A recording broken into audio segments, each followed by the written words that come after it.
আমাৰ গুৱাহাটী বিমানবন্দৰত 1,30,00,000 যাত্ৰীয়ে বছৰত অহা যোৱা কৰাৰ সুবিধা পাব আৰু তাৰ লগে লগে এই বিমানবন্দৰৰ আৰু নতুন টাৰ্মিনেল বনোৱাৰো ব্যৱস্থা ইয়াতে সন্নিবিষ্ট কৰা হৈছে। এই টাৰ্মিনেল বিল্ডিঙৰ লগে লগে আমাৰ ইয়াতে এটা এৰো হাব 60 একৰ মাটিত নিৰ্মাণ কৰা হ'ব। হোটেল, কনভেনশ্যন চেণ্টাৰ বিভিন্ন ধৰণৰ ইয়াত সংযোজন হ'ব।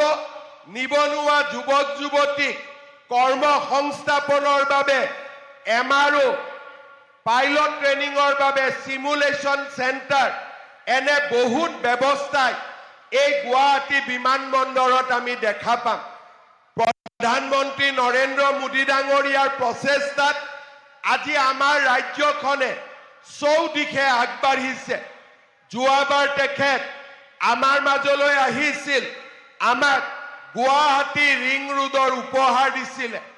কেইমাহমান আগতে তেখেতে আমাক আহি নুমলীগড় সুধানগৰত বাঁহৰ পৰা ইথানেল বনোৱা এটা নতুন ব্যৱস্থা, নতুন কাৰখানা আমাক উপহাৰ দিছিল।